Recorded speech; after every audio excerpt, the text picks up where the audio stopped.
People always talk about having financial freedom, like it's the dream, isn't it? Like it's some kind of nirvana, like you get there and it's done and you're financially secure for the rest of your life. Do you know how rare that actually is? That's as rare as me remembering to put the bins out on a Thursday. It's rare.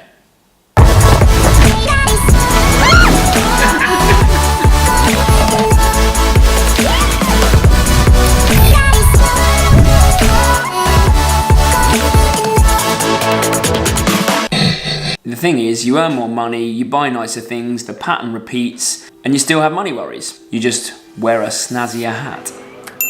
Some people can't afford their weekly shop, and some people can't afford to have that next injection of fermented cow semen pumped into their forehead. Or whatever Botox is, I don't really get it. The point is, it's all relative. So I'm not going to sit here and patronise you by offering you tips for financial freedom. What I am going to offer you is the tips and tricks that I've used and Mary's used over the years that has led to us having no debt except for our mortgage and basically being able to afford the holidays that we want each year. They are really simple tips. They just need a little bit of effort, a little bit of organisation. My first tip is don't have children.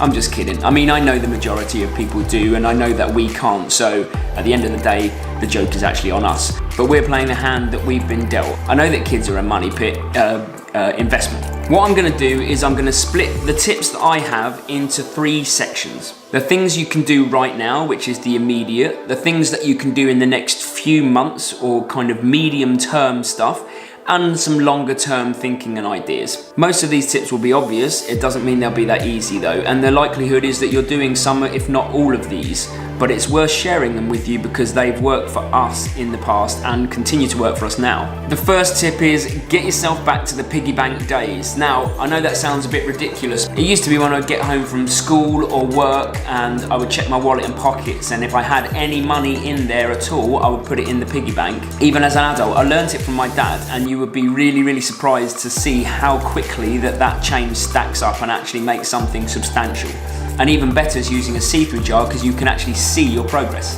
The next tip depends on the type of person you are, so it's kind of one of polar opposites. There's a one way or a second way. If you really want to control your finances on a weekly level, then here's 2 options for you. The first one is my usual go-to, which is never draw money out. I'm essentially like the Queen, I never have cash with me, and that is psychologically for me, I think if I drew £10 out, the likelihood is that I would spend it all. Whereas if I needed to buy something for £6.99 and I pay for it on card or on my phone on Apple Pay now, then I've saved myself £3 and 1p. But when times were tighter for Mary and I, when we were saving originally to go travelling about 10 years ago, we needed a way of really strictly controlling our finances and what we spent. So what we did was we would draw £100 out at the start of every week, put it in our wallets, and that is all we were allowed to spend. I mean, it could be any amount of money that you think is feasible for your situation to spend, but we had the 100, and that would have to cover food, petrol, and then anything else that we wanted, like coffee. And it was really tough, but it made you really account for every single penny that you had that week. It does work. Another immediate term tip is set up another account. Whatever you have in your bank at the end of the month, just the day before payday, if there's anything left, even if it's 5p, get it over into the other account. Psychologically, you feel like you're saving. Some months you'll have great months where you'll be able to save some more, and some months you won't be able to save any, but at least you're moving that over and not touching that. I guess it's kind of an adult piggy bank on a grander scale. Okay, medium term. It's time for you to make sure that you're thinking carefully about all of your insurance policies and all of your energy bills. If you're like us, you'll have home insurance, car insurance, pet insurance, and then you'll have your phone bills, your energy bills, all of these things. And if you don't look after them, they stack up, because insurers know that if they offer a cheap introductory rate to get you in for the first year, that they can then pump up the price the second year because people are unlikely to shop around. It's psychology 101. They know they've got you in, and then that's you done.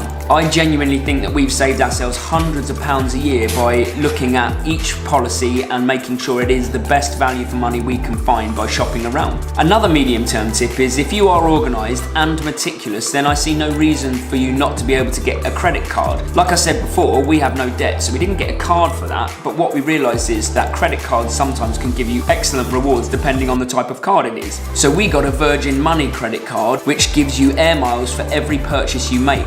And what we do now is every single thing that we purchase, we put through the credit card and pay immediately off so that there's no interest, and we're accruing air miles at a rate of knots. And this time next year, we will earn a free flight, hopefully, by doing nothing more than just being organised. And here's one for you, depending on your financial situation, this is a medium to long-term tip, is build your own bank. And I don't mean literally bricks and mortar, go and compete against NatWest or Royal Bank of Scotland. That would be ridiculous. What I mean is, what Mary and I do is that every payday, we siphon a certain amount of money straight away on the day into a different account. It's gone, we don't see it, we can't spend it. And over time, we've built up our own interest-free loan system. So whenever we have a bigger outlay, like a holiday or some camera equipment or something like that, we can dip into that bank, buy it, take a note of it, and then pay it back. So we're always slightly accumulating money each month, but we're able to pay for the bigger stuff without having to take a loan with interest or anything like that. There's no interest, it's all free and it's our money. I mean, we have to pay it back though. I am a harsh taskmaster. I mean, I run a tight ship. Oh, I kind of wish I was a pirate.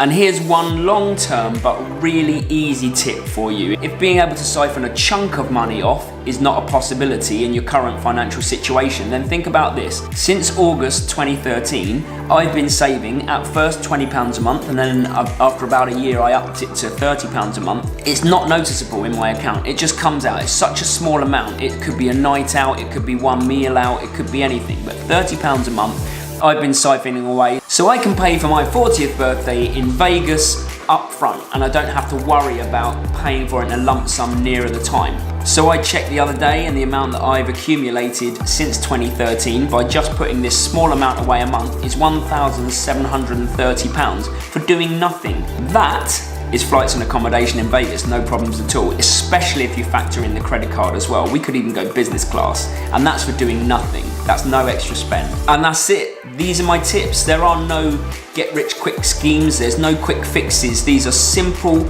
useful tools that you can do every day and start to implement now. They've seen us save up enough money to travel the world. We've had the majority of holidays that we want. We're able to buy most things that we want. And I would say that we are financially stable. Not secure, but we are financially stable. Like I said at the start of the vlog, we don't have children, so we are probably a little bit more flexible with the money that we have and what we can do with it. But I do believe that these tips can work in whatever situation that you are in. You just need to be organized and disciplined. And yes, I'm very well aware that this is not an exercise vlog, but I can't do them every week. And also I was thinking that people might be wondering how Mary and I can afford the holidays that we have on teacher salaries. So there it is, my gift to you. Hopefully you can take something away and start implementing that now. If you've got any of your own tips, then give me a shout, let me know. We're always looking for other ways that we can be good with our money. If the vlog has brought you any value in any way, then I would really appreciate it if you subscribe to the channel, followed along on our journey. So I'll see you on Tuesday, where Mary and I will be showing you how to make delicious but healthy pancakes. Layers.